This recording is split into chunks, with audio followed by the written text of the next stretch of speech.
नमस्कार, MP debate में आपका स्वागत है। शाह की सय। दरअसल ये शाह की सय क्या है? एक उर्दू का शेर है कि आह को चाहिए एक उम्र असर होने तक, कौन जीता है तेरी जुल्फ के सर होने तक। दरअसल अमित शाह जो गृह मंत्री हैं और जो भाजपा के सबसे कद्दावर नंबर 2 के नेता हैं, उन्होंने एक चेतावनी दी थी कि अगर मतदान का प्रतिशत कम होगा तो उसमें जो भी जनप्रतिनिधि हैं उनको उसके परिणाम के लिए सचेत रहना चाहिए। पर अमित शाह ने जो भी कहा, पर मतदान का प्रतिशत कम रहा, क्योंकि मंत्री के हाथ में नहीं है कि वो, या विधायक के हाथ में नहीं है कि वो अपने क्षेत्र में मतदान का प्रतिशत बढ़ा सके। ये आम जनता पर है। चुनाव आयोग ने भी कोशिश की, कार्यकर्ताओं ने भी कोशिश की, पर जब पहले और दूसरे चरण में मतदान कम हुआ तो तीसरे चरण और चौथे चरण में उससे थोड़ा बेहतर हुआ, पर कहीं ना कहीं जो है वो मतदान का प्रतिशत कम था। तो मध्य प्रदेश की सभी 29 सीटों में 2019 की तुलना में इस बार 4.25% कम मतदान हुआ। 2019 में 71.72% मतदान हुआ था, जबकि इस बार 66.87% मतदान हुआ है। चुनाव से पहले केंद्रीय गृह मंत्री अमित शाह ने बीजेपी नेताओं को प्रदेश में मतदान का प्रतिशत बढ़ाने के लिए मेहनत करने के निर्देश दिए थे। साथ ही यह भी कहा था कि जिन मंत्रियों के क्षेत्र में मतदान का प्रतिशत नहीं बढ़ेगा उनकी कुर्सी भी जा सकती है। प्रदेश के मंत्रियों पर शाह की सय का असर पहले और दूसरे चरण में देखने को नहीं मिला। दोनों चरणों में मतदान कम हुआ और प्रदेश के 9 मंत्री फेल हो गए। इन मंत्रियों की विधानसभा क्षेत्रों में औसत मतदान से भी कम वोटिंग हुई। प्रदेश में 30 मंत्री हैं, इनमें से 15 तो शाह के फार्मूले पर पास हो गए, जबकि 6 बाउंड्री लाइन पर हैं। कम मतदान पर बीजेपी का यह कहकर बचाव कर रहे हैं बीजेपी के लोग कि कांग्रेस के समर्थक और कार्यकर्ता नाराज हैं, इसलिए उसके कोर वोटर नहीं निकले। तो कांग्रेस का दावा है कि प्रदेश की जनता बीजेपी सरकार से दुखी हो चुकी है। यही कारण है कि लोगों ने कम मतदान किया, और जिन्होंने किया वह कांग्रेस के पक्ष में किया। हम आज इसी मुद्दे पर चर्चा करेंगे, लेकिन इसके पहले देखते हैं कि राजनेता इस पर अपनी क्या प्रतिक्रिया दे रहे हैं।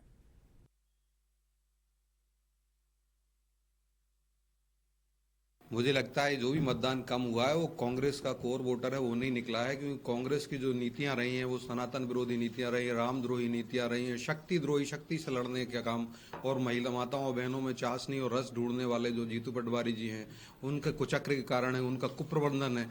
और उसी कारण से उन सोचिए इंदौर से आते हैं, इंदौर से ही उनका प्रत्याशी ने नाम वापसी ले लिया। तो ये बहुत बड़ा सेटबैक है कांग्रेस का और इंडिया अलायंस का, जो घुटनों पर आ गई है, उनकी विफलता है। और उनको रीथिंक करना पड़ेगा कि उनकी नीतियों में, न नेता में, न नेतृत्व में, न नियत में सशक्तता है, और आकर्षण भी उसमें नहीं बचा उनकी नीतियों में, नियत में, और मैं तो कहूँ रस भी नहीं बचा हुआ है। जो जीतू पटवारी जी गलत प्रयोग करते हैं, आज पूरी कांग्रेस और इंडिया अलायंस के अंदर रस और आकर्षण की कमी है, जिसके कारण आज जनता में नैराश्य का भाव है। वो कांग्रेस समर्थित वोटर नहीं निकला।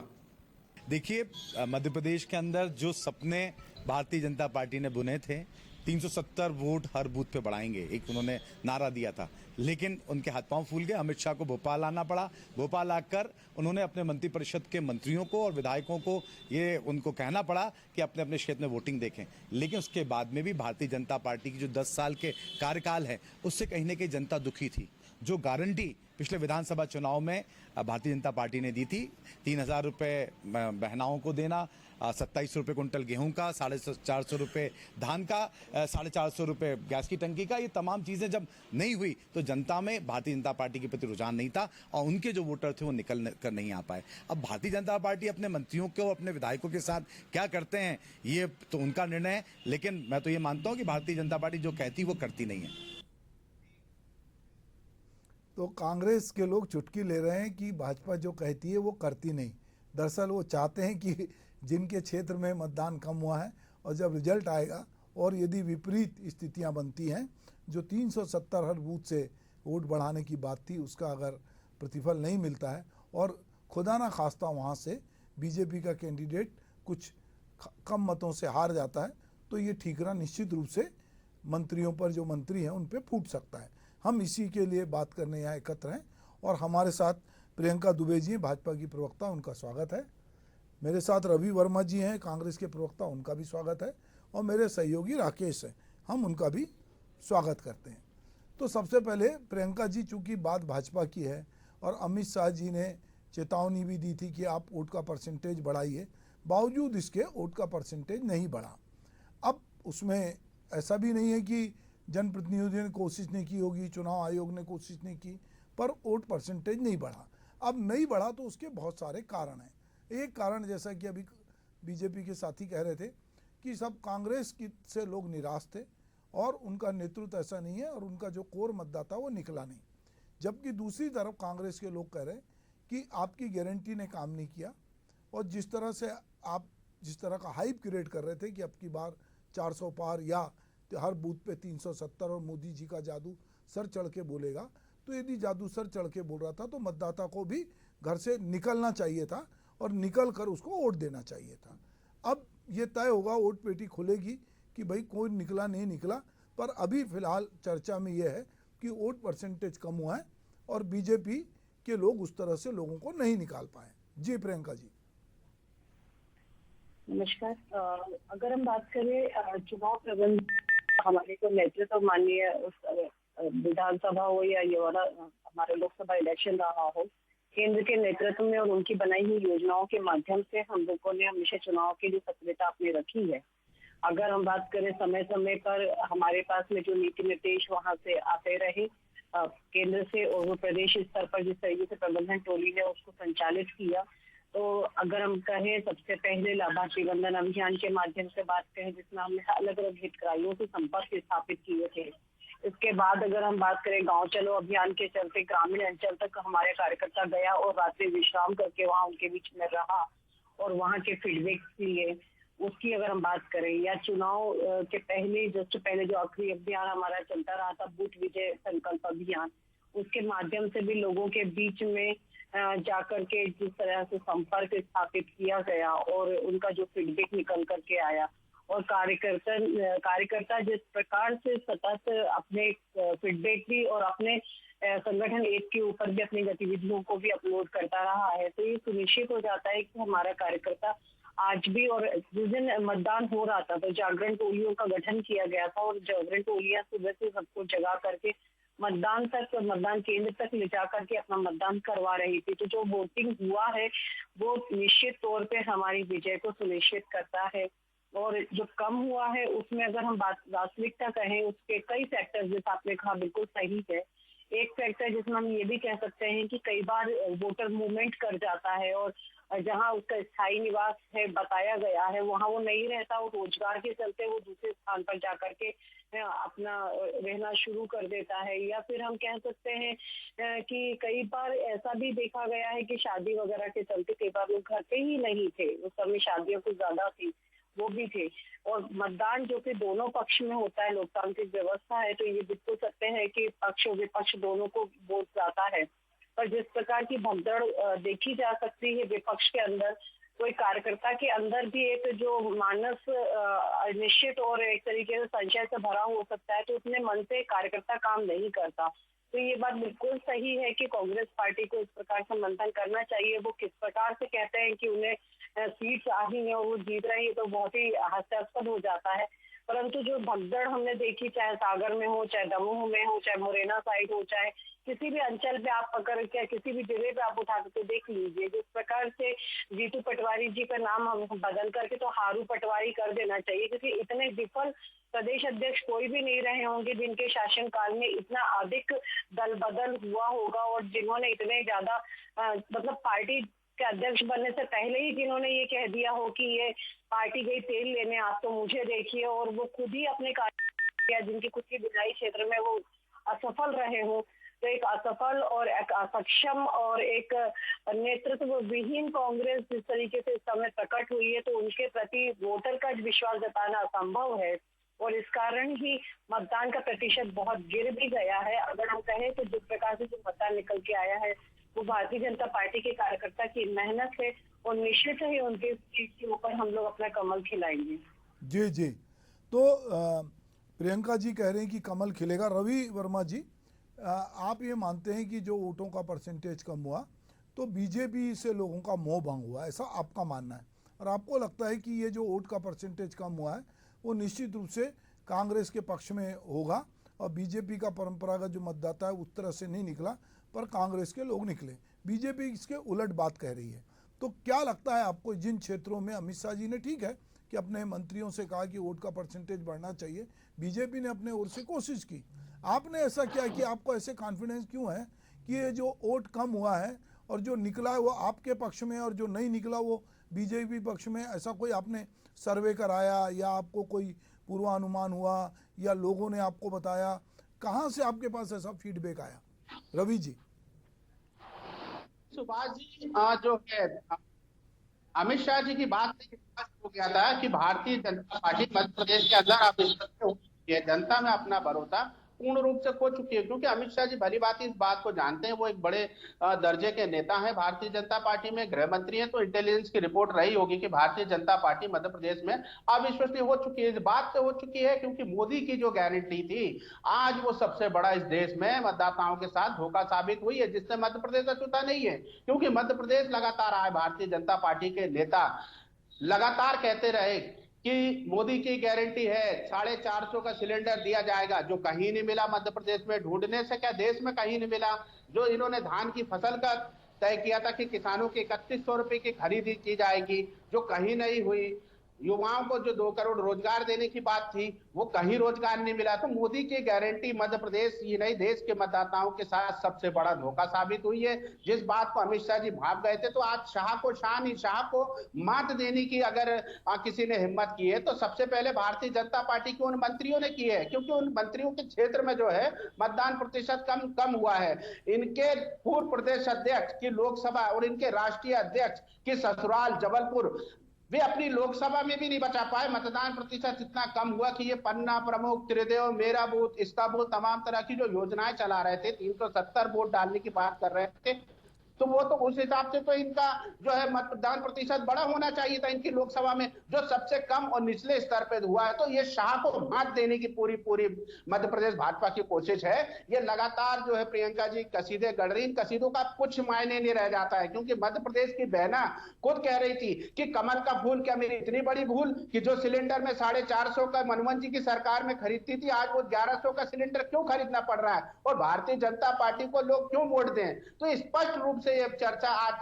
सार्वजनिक हो जाती है कि मध्य प्रदेश में भारतीय जनता पार्टी एक बड़े शून्य की ओर बढ़ रही है और कांग्रेस पार्टी एक बड़ी मार्जिन के साथ सीटें जीतकर आएगी, क्योंकि जनता की लड़ाई कांग्रेस पार्टी ने लगातार लड़ी है। इस महंगाई को लेकर हक अधिकारों की बात हो या युवाओं के हाथों को जो रोजगार नहीं मिला, उसके विषय को लगातार कांग्रेस पार्टी ने उठाया है। ठीक है, ये झूठ के पांव थे भारतीय जनता पार्टी के, जो कुछ समय पूर्व सरकार बनाने में कामयाब हो गए, लेकिन जनता ने इनमें अंतर करने का मादा रखती है और उन्होंने अंतर किया है। ठीक है रवि जी कि जनता इसका मादा रखती है और जनता ने ऐसा किया है। मैं अपने सहयोगी राकेश शर्मा के पास चलता हूँ। राकेश, ये पूरा जो एक प्रकार से कवायद है जिसमें अमित शाह आते हैं और वो कम मतदान को लेकर चिंता जाहिर करते हैं, चेतावनी भी जारी करते हैं, इधर भाजपा भी बढ़ चढ़ के अलग अलग लेवल पे अपने, चूंकि वो 24/7 और 365 दिन चुनाव मोड में रहती है, तो वो कह रही कि उन्होंने अपने लोगों को निकाला है, मोटिवेट किया है, लोग वोट डालने आए हैं। कांग्रेस की वजह से, कांग्रेस कहीं हाशिए पे थी तो कांग्रेसियों को लगा होगा कि हमको वोट डालना नहीं है। क्या ऐसा कोई परसेप्शन था या वाकई में मतदाता निराश था, या मतदाता के मन में ना निराशा थी ना आशा थी, वो एक तटस्थ भाव से चलो भाई इतनी गर्मी में कौन जाए, कोई नरप होए हमें क्या हानि, ये भाव तो नहीं था? देखिए सुभाष जी, मध्य प्रदेश जब दूसरे चरण के जब चुनाव हुए उस दौरान तब अलग परिस्थितियां सामने आ रही थी। उस दौरान तेज गर्मी और यदि जन भी था, और यही कारण था कि जो बीजेपी के कार्यकर्ता थे या कांग्रेस के कार्यकर्ता थे, वो मतदाताओं को उनके घरों से बाहर नहीं निकाल पाए, क्योंकि दरअसल जिस प्रकार से जो कार्यकर्ता, जो मतदाता थे वो बाहर थे, और यही कारण रहा क्योंकि कई मतदाताओं की जैसे शादी के सीजन के चलते जो है कहीं दूसरी जगह जाने का हो गया। ये बात की जाए कि जो मतदाता खेती बाड़ी का जो सीजन चल रहा था उसकी वजह से भी जो है बाहर था। तो यही कारण रहा कि पहले और दूसरे सीजन में चरण में जो मतदान हुए थे उनमें वोटिंग परसेंटेज काफी कम था। हम यदि पहले चरण के जो मतदान परसेंटेज की बात की जाए तो 2019 में जो 75.23% जो पहले चरण में मतदान हुआ था, वही 2024 में 68.5 5% मतदान हुआ, यानी साफ तौर पे 7.18% जो परसेंट है, 18% जो है वो कम मतदान हुआ। इसके अलावा दूसरे चरण की बात की जाए तो 67.63% जो है वो 2019 में हुआ था, तो 2024 में बात की जाए तो 58.66, यानी ठीक करीब 8.99% जो है दो चरणों में जो है वोटिंग परसेंटेज कम हुआ। इसके अलावा तीसरे परसेंटेज की बात की जाए, दो चरणों में जिस प्रकार से वोटिंग परसेंटेज कम हुआ, उसके बाद जो है अमित शाह की जो एंट्री हुई थी, जो कि कह सकते हैं कि केंद्रीय गृह मंत्री है, और उनकी जब एंट्री हुई मध्य प्रदेश में और उन्होंने जब बीजेपी के कार्यकर्ताओं को, नेताओं को जब इस बात की ताकीद की कि मतदाताओं को घरों से बाहर निकाला जाए, नहीं तो जो जिस सीट पे जो जिन मंत्रियों का जो होल्ड है वो उनके लिए काफी यानी उनकी जो परफॉर्मेंस रिपोर्ट है वो नेगेटिव जा सकती है। और यही कारण रहा कि जब तीसरे चरण के जब चुनाव हुए, उसके बाद जो है करीब 66.91% जो है वो वोटिंग परसेंटेज हुआ, यानी 0.03% जो है केवल माइनस वोटिंग हुई। यानी हम जो 4 चरणों की जो वोटिंग परसेंटेज कह रहे हैं, उसमें यदि बात की जाए तो चौथे चरण में 71.72, यानी यहाँ भी जो है 4.23% जो है वो कम वोटिंग हुई है।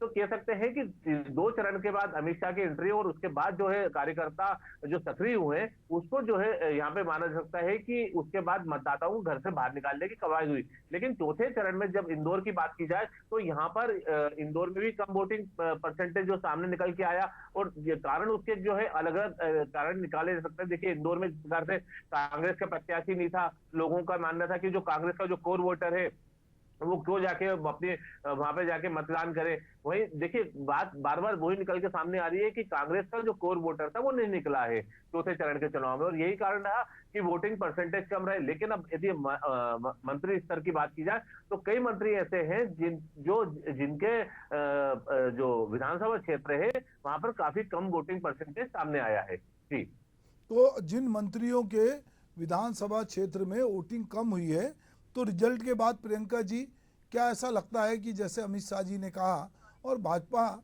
जैसा कि रवि कह रहे थे कि जो कहती है वो करती है, ऐसा लोग आप कहते हैं, पर करेगी कि नहीं करेगी, तो क्या आपको ऐसा लगता है कि मंत्रिमंडल में उस आधार पर भी मूल्यांकन, एक तो परफॉर्मेंस होता है मंत्रिमंडल का, तो अभी खैर बड़ा लंबा समय नहीं हुआ है कि 6 महीने नहीं हुए कि आप कहें कि साहब मंत्रियों के परफॉर्मेंस की बात होगी, पर अगर लोकसभा चुनाव के परिणाम विपरीत निकलते हैं या आशा के अनुरूप नहीं निकलते हैं, नॉमिनल मार्जिन से जीतते हैं, और तो उस स्थिति में क्या आपको लगता है जो अमित शाह जी ने कहा है वो उस तरह का कोई रिव्यू होगा, ऐसा आपको उम्मीद है?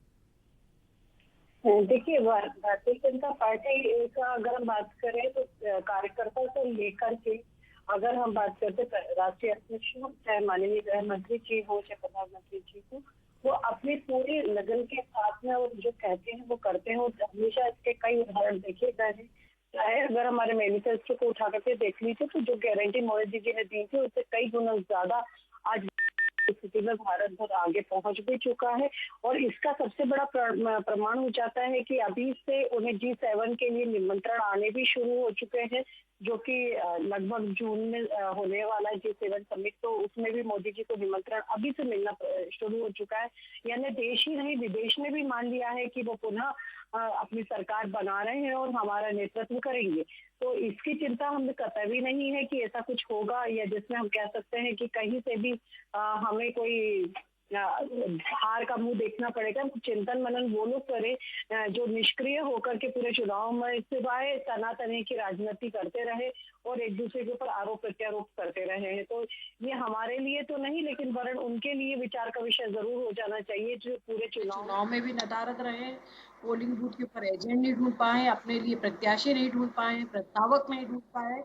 उस पार्टी को अपना आकलन करना चाहिए कि वो कहाँ पर सस्टेन करती है। परंतु हमारा पूरा विश्वास है कि 29 कमल हमारे जो खिल रहे हैं और भारत माता को जो अर्पित होंगे और श्री रामलला की जो जय करेंगे, तो हमें कभी भी इस प्रकार की विचार करने की स्थिति है नहीं। और हमने जिस तरीके से केंद्र के नेतृत्व में चुनाव लड़ा है वो हमारे जीत का मूल मंत्र है। और जिस प्रकार से कांग्रेसी बौखला रहे हैं और चुनाव आयोग के ऊपर अभी से जिस प्रकार से उन्होंने दोषारोपण करना शुरू कर दिया है और उसकी कार्यपद्धति के ऊपर प्रश्न चिन्ह खड़े कर रहे हैं, तो ये चीज हमारी विश्वसनीयता को और मजबूत करती है कि इनका बौखलाना, इनका झूठा आरोप प्रत्यारोप आरोप करते रहना और प्रशासन के ऊपर सवाल खड़े करते रहना, कभी ईवीएम के नाम से रोते रहना, इनका चाल चरित्र चेहरा है और ये यही करते रहेंगे। और आप भी सुनिश्चित रहिए और हम भी सुनिश्चित है कि 4 जून के दिन अपन एक दूसरे को बधाई दे रहे होंगे। जी जी। तो प्रियंका जी अभी जो कह रही थी रवि भाई कि सनातनी और तनातनी एक शब्द उन्होंने इस्तेमाल किया। दूसरा कि वो कह रही हैं कि जो G7 के देश हैं उसके लिए अभी से आमंत्रण आ रहा है। मोदी जी अपनी सभाओं में कह रहे हैं कि जितनी उम्र राहुल गांधी की उतनी सीटें भी कांग्रेस को नहीं मिलेगी। दूसरी तरफ अपने लिए 400 पार की बात भी कर रहे हैं। धीरे धीरे ये बात कहीं नेपथ्य में भी जा रही है।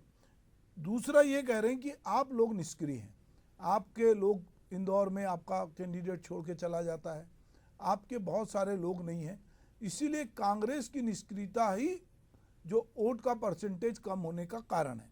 और लोग ये मान के चलें कि अपना वोट क्यों खराब करें, इसलिए लोग वोट डालने नहीं गए हैं, जिस तरह प्रियंका जी ने कहा। और हम जो हैं, हमने जो कहा है, चाहे वो राम मंदिर की बात करें, चाहे धारा 370 की बात करें, या उनके पास जितने जो काम है गिनाने के वो किए। पर आपको ऐसा लगता है कि बेरोजगारों को रोजगार नहीं मिला, आपको लगता है कि देश का संविधान संकट में था इसलिए लोग बढ़ चढ़ के वोट डालने आए हैं, आपको लगता है आरक्षण खत्म ना हो इसलिए लोग वोट डालने आए हैं, या कांग्रेस के आह्वान पर एक सशक्त विपक्ष होना चाहिए इसलिए वोट डालने आए हैं, तो क्या वजह है जो अभी प्रियंका जी ने गिनाई, उससे इतर आपके पास क्या क्या कारण है?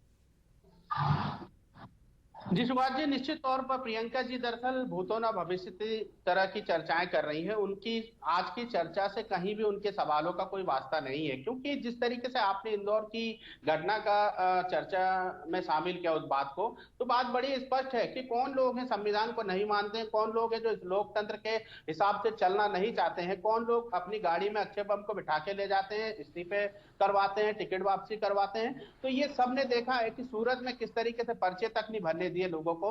देश में जिस तरीके से आज वातावरण है, जो 400 पार का नारा दिया जा रहा है, वो जनता नहीं, वो केवल भारतीय जनता पार्टी के नेताओं द्वारा दिया जा रहा है। अपने 10 वर्षों की उपलब्धि के बजाय वो केवल सेना की आड़ में, राम की आड़ में वोट मांगना चाहते हैं। वो ये क्यों नहीं बताना चाहते हैं कि जब किसानों की लगातार शहादत हो रही थी, क्यों उन्हें कृषि बिल वापस लेने पड़े, क्यों ट्रांसपोर्टर हड़ताल में जाते हैं और उन्हें उस बिल को वापस लिया जाना पड़ता है। तो ये हिटलर शाही से चलने वाली सरकार किस उम्मीद से आज सोच बैठी कि उसे जनता इन्हें मतदान करेगी? मतदान कतई नहीं करने वाली है, क्योंकि जब जब इस लोकतंत्र पर प्रहार किया जाएगा तो जनता दुगनी ताकत से ऐसी ताकतों का सामना करेगी। और यही कारण है महिला प्रतिशत जो मतदान का कम हुआ है, तो वो स्पष्ट है कि इनके झांसे में नहीं आए, किसानों ने इनका साथ नहीं दिया है, युवाओं ने इनका साथ नहीं दिया है। जिन्हें ये रोजगार पकोड़ा तलने को कहते हैं, तो इनको युवा मतदान क्यों करे? 2 करोड़ रोजगार देने की बात थी जो कहीं नहीं हुए हैं। इनके पास ऐसी ना जाने कौन सी इंटेलिजेंस है जो कहते हैं कि बूथ पर कार्यकर्ता नहीं मिले, लगातार बूथ पर कार्यकर्ता मिले, 29 सीटों पर प्रत्याशी रहे, प्रस्तावक रहे। पता नहीं दिन में इस तरह के सपने कहां से भारतीय जनता पार्टी के नेता देख लेते हैं।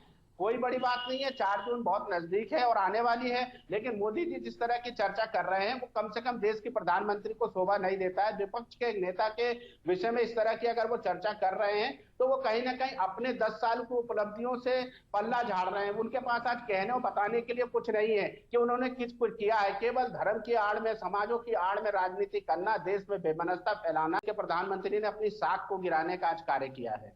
जी प्रियंका जी, अभी रवि भाई कह रहे हैं कि प्रधानमंत्री ने अपनी साख को गिराने का काम किया है, और वो जो बात कह रहे हैं वो बहुत सारी बातों से आपकी इत्तेफाक नहीं रखते हैं। आप कुछ कहना चाह रही थी जी प्रियंका जी। रवि जी के बयान पे मैं क्या ही कहूँ, जिनको ये मालूम जो है वो 29 नहीं 28 सीट के ऊपर से कैंडिडेट डिक्लेयर करती है और उसमें भी अक्षय कांति बंद चले जाते हैं तो सिर्फ 27 पे सीमित होकर के रह जाती है। तो इससे इनकी ज्ञान अभी यहीं पे प्रदर्शित हो जाता है कि उन्हें अपनी खुद की पार्टी के बारे में, और मैं ये दावे से कह सकती हूँ कि इनके 27 प्रत्याशियों के नाम होगा कि पूरे प्रत्याशी हमने उतारे हैं सीटों पर, जिसमें 2 पर भारतीय जनता पार्टी ने अपनी षड्यंत्र की वजह से उनको वहां मतदान करने से जनता को वंचित रखा। तो ये पूर्णतः असत्य होगा। कांग्रेस पार्टी प्रत्याशी को उतारा है और बूथ पर उनके कार्यकर्ताओं ने लगातार तक प्रयास किए कि जो भारतीय जनता पार्टी का चेहरा है वो देखे। लखपति दीदियां जो बनाई गई है उनकी चर्चा करती है और और नारी बंधन अधिनियम ले आती है, उसके माध्यम से नारी को सम्मान देने की बात करती है। परंतु आपके जो नेता कुछ आउटलेट मिलने का काम करते हैं रवि भाई, उस पर बड़ी चिंतन करने के और मातृशक्ति समझ चुकी है कि आप लोग का चालचरित्र चेहरा क्या है। वो चुनाव में जिस तरीके से आप ही की तरह एक प्रवक्ता बहन, हमारी ये राष्ट्रीय इस प्रवक्ता तरह बहन की चर्चा करके राधिका केवल आप के समय के लिए ध्यान मोड़ना चाहते हैं, लेकिन सत्य जो है उस पर अगर चर्चा करेंगे तो मध्य प्रदेश की बहनों ने भारतीय जनता पार्टी को इस चुनाव में सीधे आईना बनाने का कार्य किया है। आपके मुख्यमंत्री ने कहा था कि 3,000 रुपए चुनाव जीतते दिए हमें मंथन करते रहेंगे, आज तक कोई पता नहीं है। रवि भाई, लेकिन ऐसी स्थिति में अगर कांग्रेस पार्टी के प्रकाश में शामिल हुई है कि उनके हकाधिकार। रवि भाई, मेरा कहना है कि प्रियंका जी यदि बोल लें और फिर आप बोलेंगे तो वो सुनाई आएगा, पर चूंकि प्रियंका जी के बोलने में आप बोल रहे हैं तो हमको इसको रोकना पड़ा है। तो या तो आप ही बोल लीजिए, खोल दीजिए भाई रवि जी क्या कह रहे हैं। वोट लेने वाले लोग नहीं है कि जो वोट लेने के लिए झूठ बोलकर वोट ले लेते हैं। 3,000 रुपए का आज तक कोई पता नहीं है। कर्जे में आज मध्य प्रदेश की लगातार जनता डूबी हुई है। आखिर उन कर्ज से किया क्या भारतीय जनता पार्टी के मुख्यमंत्री को या उनके प्रवक्ताओं को बताना चाहिए कि उस कर्ज से केवल ऐशो आराम की जिंदगी जीने वाले, एसी कमरों में बैठने वाले भारतीय जनता पार्टी के नेता जनता की सुध कब लेंगे। जी बोलिए प्रियंका जी, बताइए। पहले तो रवि जी से पूछ लीजिए कि इनके आखिरी चरण के कितने तो बात अलग है। उसके बाद में अगर बात करते हूँ तो राधिका खेड़ा जी के ऊपर भी तो बता दीजिए, वो भी तो आप ही की तरह राष्ट्रीय प्रवक्ता रही है। उसका चरित्र, पार्टी का चरित्र तो वही बता रही है।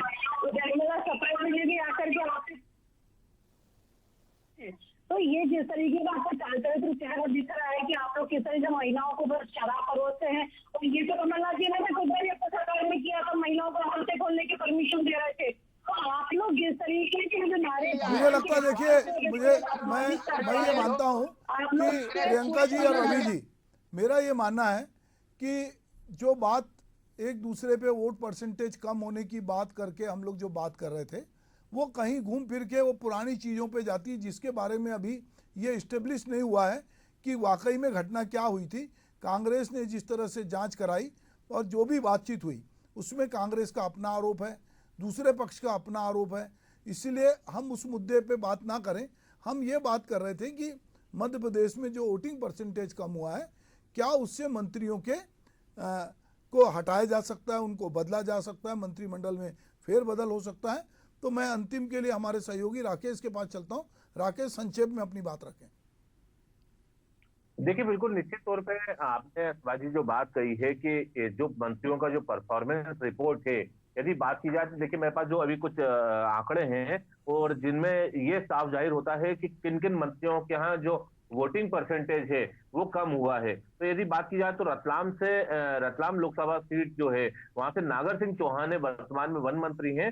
इनका विधानसभा क्षेत्र पड़ता है अलीराजपुर। और यदि वोटिंग परसेंटेज की बात की जाए तो 4.2% जो है इनके क्षेत्र में जो है वोटिंग परसेंटेज कम हुआ है। इसके अलावा वही दूसरी ओर बात की जाए, रतलाम संसदीय सीट से ही एक और मंत्री आते हैं जो कि रतलाम शहर से आते हैं, चैतन्य कश्यप। उनके क्षेत्र में करीब 1.53% जो है वोटिंग परसेंटेज कम हुआ। यानी जो 2 मंत्री हैं, यानी 7 में से 2 मंत्री ऐसे हैं जिनके यहाँ ज्यादातर जो है वोटिंग परसेंटेज कम हुआ है, सामान्य से भी और कम हुआ है। लेकिन हालांकि दूसरे मंत्रियों की बात की जाए तो इंदौर से कैलाश विजयवर्गीय हो गए, देवास से इंदर सिंह परमार हो गए, रतलाम से निर्मला भूरिया हो गई, मंदसौर से जगदीश देवड़ा हो गए और इंदौर से तुलसी सिलावट हो गए, जिनके यहाँ जो है वोटिंग परसेंटेज कम हुआ है। अब आप बात हुई यदि इन मंत्रियों के परफॉर्मेंस रिपोर्ट को लेके, तो देखिए निश्चित तौर पे आने वाले समय में जो है यदि बात की जाए तो मुख्यमंत्री डॉक्टर मोहन यादव के जो कैबिनेट है उसमें बदलाव के संकेत भी जो है कुछ सुनने को मिल रहे हैं। और यही कारण है कि आने वाले 1-2 महीने में मंत्रियों के परफॉर्मेंस रिपोर्ट के आधार पे जो है बदलाव किया जा सकता है। हालांकि देखिए सबसे बड़ी बात यह है कि जिस प्रकार से केंद्रीय गृह मंत्री अमित शाह ने राजधानी भोपाल में आके मंत्रियों को साफ टूक 2 शब्दों में कहा था कि आप अपने क्षेत्र में जो है वोटिंग परसेंटेज बढ़ाइए। लेकिन जिस तरह से जिन मंत्री या विधायकों ने अपने काम का जो है परफॉर्मेंस दिया है, उससे लेकर निश्चित रूप से माना सकता है कि उनकी परफॉर्मेंस के आधार पर जो है संगठन उन्हें क्या जिम्मेदारी देता है। क्या कोई विधायक के क्षेत्र में सबसे ज्यादा यदि वोटिंग परसेंटेज बढ़ा है तो उसको क्या मंत्री पद से नवाजा जा सकता है, ये तो भविष्य के गर्त में है। लेकिन ये माना जाता है कि जरूर वोटिंग परसेंटेज जो कम हुआ है जिस विधायक के क्षेत्र में ज्यादा हुआ है उसको लेके संगठन संजीदा है। जी ठीक है राकेश, तो अब हम ये समझते हैं कि अब 4 तारीख का हम इंतजार करते हैं कि संगठन किस तरह से संजीदा है और किस तरह से जब रिजल्ट आएंगे तो उसके बाद देखेंगे कि मध्य प्रदेश के मंत्रिमंडल में क्या फेरबदल होता है। आप मेरे साथ इस चर्चा में जुड़े, आपका बहुत बहुत धन्यवाद। नमस्कार।